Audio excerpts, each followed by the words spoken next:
Here is how to download all photos from your Google Drive. Hello everyone, welcome back to app tutorial. In this video, I'll show you how you can download all photos from Google Drive. So let's start. First of all, open the Google Drive app that you have in your device and log into your account. After you log into your account, you will come to the main screen like this.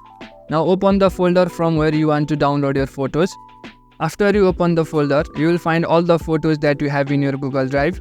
Now in order to download all of them at once, tap and hold the photo for a few seconds. Then after, on the top you will find this square shaped icon. Tap on it and all the photos that you have in your folder will be selected. As you can see, all the photos have been selected. Now tap on the three dots on the top right side. Then after, you will get this download option. Tap on download and all the photos that you have selected will be downloaded.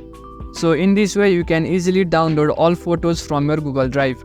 That's it for the video. Make sure to leave a like if you found this helpful and subscribe to the channel for further videos.